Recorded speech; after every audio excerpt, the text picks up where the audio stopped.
All right, we are going to get started with the in-service now. This month's in-service was on emergency planning and response. If you guys are unable to attend for the full meeting, we will be sending out a YouTube link later. So if you get disconnected or anything, or just can't attend the whole time, don't worry. We will be sending out the recording later. You guys did a fantastic job at taking the emergency planning and response course that we sent out on Care Academy. So thank you all for participating and joining in today as well. Um, in that course, it really talked about making sure that you're harnessing the power of preparedness and that you're mastering client care during disasters. We really hope that as you move forward in caregiving, that you're able to take everything that you learned from the in-service this month, and you're able to continue to use that to shine as beacons of safety and support whenever we have these disasters coming through. With that being said, we're gonna move forward and get started on the in-service.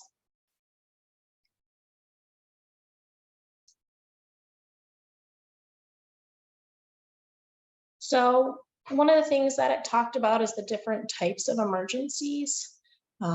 We have hurricanes, floods, and tornadoes. Um, with hurricanes, we would expect a large, powerful tropical cyclone. And the hurricanes can cause significant damage to coastal areas, which would include flooding, storm surges, and destruction of buildings and infrastructure. With flooding, you could expect in Florida to have heavy rainfall, storm surges, and inland flooding. It can cause damage to properties and infrastructure, and floodwaters can cause harm to critical infrastructure and disrupt businesses. Tornadoes, they do occur frequently in Florida, but they're not as intense as you would expect from tornadoes in the Midwest. And as always, we want to make sure that we stay informed, have a plan, and take necessary precautions when it comes to any type of bad weather.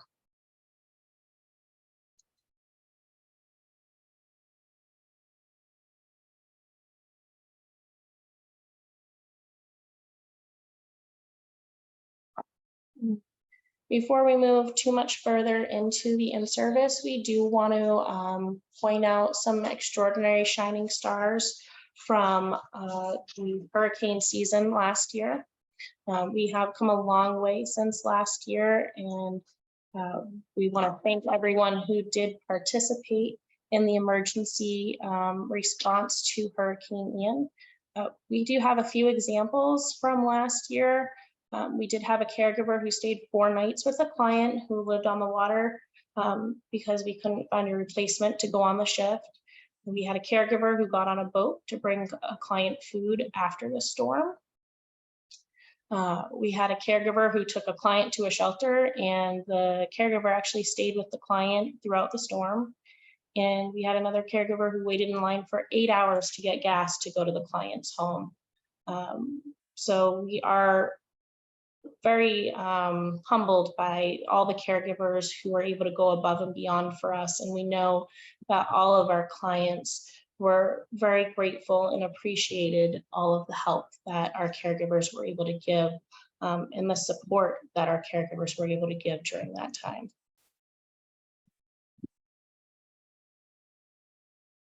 So when you're planning for emergency situations, it can seem overwhelming, especially if you focus on every possible emergency. So one of the things that the course on Care Academy pointed out, that it's important to figure out which emergencies you need to prioritize for, to plan for, to kind of plan for you and your clients. Some of the disasters they pointed out were hurricanes, floods, severe winter weather, tornadoes, earthquakes, and wildfires. Here in Florida, the ones that we really would want to focus on are hurricanes, floods, and tornadoes. So we're going to do a little bit of a deep delve into those ones today. A couple of other kind of scenario type questions here. Why are older adults more vulnerable during emergency situations? This is important because older adults are more likely to have chronic illness. They're more likely to have difficulty with evacuating, and they're more likely to have disabilities and more likely to rely on support systems for basic needs. So they're definitely more vulnerable, and that's what we are here to help with. Hurricane season runs from June 1st to November 30th. Some key points that we want to focus on are knowing right at home emergency management plans. So right at home does have an emergency management team that responds during disasters. We want you to know your personal emergency plan for you and your family. And we also want you to be able to prepare the client. Right at home has set up emergency plans with clients. So your job would be to make sure that they're packed and prepared and that they're going to follow that plan. And if there's any changes to that plan, to make sure you're communicating that with the office. So for the right at home emergency management team, we would call all of our caregivers 48 hours before the disaster is predicted to hit to find out if you would be on standby. We would also want to know information like how many family members you have, if you have any pets, anything that would affect you going to a client's home to help them. And then 24 hours before a disaster is predicted to hit, we would be able to pair you with a client for you to go to that client's home. And then 4 hours before the disaster is predicted, we would send you to that client's house. That is a little bit flexible there with the 4 hours before because it's going to be dependent upon when the disaster is actually predicted to hit. We would want you to check in with the office every 4 hours as weather permits, and you are expected to stay through the entire disaster until you hear from the office. Communication is the biggest key here. We have many different ways for you guys to get in contact with us throughout the storm, and we'll be making sure we're trying to stay in contact with you as well and following up with you after the emergency is over. So knowing your personal emergency plan is very important. It's crucial to have that personal plan in place to ensure your safety and well-being.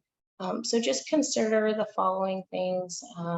Notifying right at home as soon as possible if you plan on evacuating, because this helps us know your whereabouts and allows us to plan appropriately when trying to match clients. If you have a clear plan for returning for work after an emergency, it also ensures a smooth transition. So when you're notifying us that you'll be evacuating, it's good to kind of talk to us and let us know what your plan is for when you come back as well. If you do choose to be a part of the emergency management team, it is essential that you pack all your necessary documents, medications, food, water, pillow, blankets, anything that you and your family will need during that storm. And you want to make sure that you pack enough for you to be prepared to be there for a few days. Remember that being proactive and prepared is a key to effectively navigate the emergency. So take your time to develop your emergency plan, make sure you have resources, and make sure you have the support you need to stay safe. So make sure the client's prepared for the storm and make sure you use your checklists. So we can always print out checklists for you here if you want a checklist. These were also some items that were available for download when you did the Care Academy course. It does go over items that are needed, so medical documents, financial documents, personal documents. It's good to go over this with your clients just to kind of make sure that they're prepared as storm season's starting up. And then there's also the emergency stay-at-home kit checklist, and there's also an evacuation checklist, and we can send those to you again at any time. Just let us know. It's important to know if your client is evacuating. If they're evacuating, you want to make sure that you have all of the appropriate items for them as they go to a center or they move to maybe a different home, to a family member's house, wherever they choose to evacuate to. want to make sure that they have important documents, any insurance information, medical records, identification documents. Make sure they pack at least 1 week supply of medication, maybe longer if you know they plan on being gone longer. Make sure they pack personal items, so their toiletries, hygiene products. If they have adult briefs, make sure they've packed all of those items. Clothing and bedding, make sure they pack several changes of clothing, making sure that they have weather appropriate attire, comfortable shoes, extra blankets, maybe pack a fold up chair so that we have comfortable seating during the day, especially if they're going to a shelter. You want to make sure they have some sort of comfort as they're there waiting out the storm. Emergency supplies, you want to make sure you have some flashlights packed for them, maybe a first aid kit, just anything that would be personal protective equipment for them. Food and water, make sure you have plenty of food and water to sustain them for a few days until the storm is over. Remember to pack bottled water or some sort of water purification method for them. Make sure they have cash on them, especially if things are, the electricity is out after a storm or anything like that. It's important to have some cash so they can get items that they need. Make sure they have contact numbers, include any emergency services or family numbers, and make sure that they have their designated meeting spot with their families. Make sure they have entertainment and comfort items. So maybe some books or games or any other form of entertainment that they would be able to pack easily and take with them to keep them occupied during their evacuation. And of course, you always want to make sure that you're tailoring this to your client's needs, any medical conditions that they have, the expected duration of the evacuation.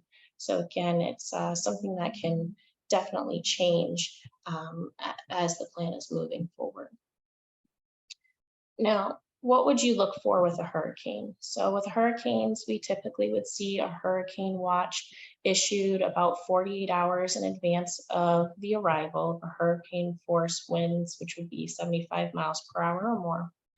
And then we would end up in a hurricane warning, which means you need to start taking action. And that goes out at about 36 hours in advance of the expected hurricane conditions to allow for preparation. We know that we always have a pretty good notice of when a hurricane comes in, but just like with Ian, there can be last minute shifts in the projection of where that hurricane is going to go. So just always be ready to go when you know there is a storm coming in close to us. So it does talk about flood and heavy rains as well in the Care Academy course. So make sure you're being safe when we have heavy flooding as well. We do have lots of heavy storms in the spring and throughout the summer. So just stay informed and make sure you're planning ahead. Look at the weather forecast. If there's any flood warnings, pay attention to road conditions. Maybe know alternate routes to your client's house, kind of get yourself familiarized with those so you can use those and help adjust travel times when there are flooded roadways or any traffic diversions. Keep an open line of communication with the office and just keep us informed about any delays or changes to your schedule. Make sure your vehicle has safety equipment on you. It's important to have, I think, at any time of year, bring a flashlight, some extra batteries, have a first aid kit, and any emergency contact numbers. Have a whole little kit for yourself in the back of your vehicle. Make sure you're avoiding high water. So it doesn't take much water to cause a very dangerous situation when it comes to driving or walking. There could be hidden debris, manholes, there could be strong currents. So if you see there's even a small amount of water, try to take an alternate route if you can and just avoid those flooded roads. Make sure you practice defensive driving when you're driving to a shift for a client during any flooding or heavy rains. Make sure you carry some personal protective equipment, maybe keep some waterproof boots just in your car, some rain gear, raincoat, stuff like that you can kind of easily pack to help you stay protected during flood and heavy rains. Stay Staying connected is important. Make sure you have a charged mobile phone with you and a backup power source in case of emergencies. And just inform somebody about your route. So let them know when you're leaving your home and when you expect to get to your client's home, and when you're leaving your client's home and expect to be home. Just keep everyone up to date. Your safety and the safety of our clients is paramount. So just make sure you're adapting to changes. Make sure you're taking caution and preparing for unexpected situations. With tornadoes, we do all know that during hurricane season, when hurricanes come through, that right side of the storm can cause some tornadoes for us, but also we do get some pretty intense, severe storms in the area as well. So there's always a chance for a tornado during those storms. So it's crucial to prioritize safety and take the appropriate measures. So some safety tips for tornadoes is make sure you're staying away from windows. Avoid opening any windows. You want to keep them closed to help protect against any hazards. The home will not explode if you keep the windows closed. That is a myth. So make sure you're keeping those windows closed regardless of whether you're at your own home or a client's home. Make sure you seek shelter in an inside room with no windows on the lowest floor. You maybe do a closet, a hallway, a bathroom. It does help protect against any potential structural damage and flying debris. You want to shelter under something sturdy. So if there's like a workbench or a really heavy table, it can help provide an extra layer of security from any falling objects. You want to make sure you get as low to the floor as possible.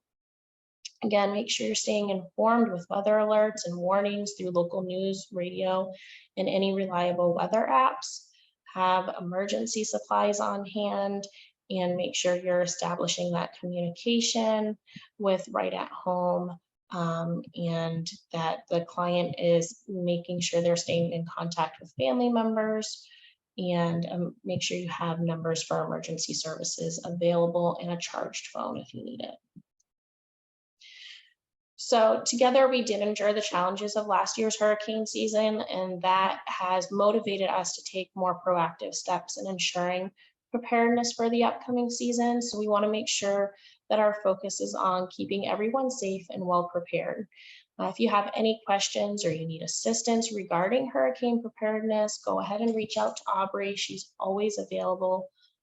We have great office staff here that's ready to take your phone calls on any questions that you have or any guidance, or if you want additional resources to help you navigate the season with more confidence. We want to face hurricane season prepared and resilient, knowing that we've taken necessary steps to protect ourselves, our clients, and our community. So for today's training, if you want to get paid and you've watched this whole video, you've completed the online course, send a text to our number, which is the 941-999-2609. In the text, we're going to need your name, today's date. Our word for this one is safety, and then we will get you paid for the in-service training. We do have some upcoming events that we wanted to talk to you about. So this week, I will be sending you the newsletter. We do want to congratulate our caregiver of the month, April Root. And next month, we will be doing the back to school picnic. So stay tuned for some more information about that. I'm hoping to get some materials out to you in the next few weeks with some more information on that. So before we leave real quick, I do want to introduce you to Whitney. She is our new HR coordinator. I will still be here. I'm part of the HR department still, but if you have any HR needs on a daily basis and you need someone to talk to, Whitney's going to be your person. So I'm going to turn it over to her real quick for her to introduce herself. Hi, my name is Whitney, and I will be working closely with Tanya. I'm not just taking her spot, we'll kind of be partners. Oh, picture. All right, everyone. Again, thank you so much for participating in our in-service this month. If you guys have any questions about anything, feel free to contact us. We'll be here for you. Have a wonderful day.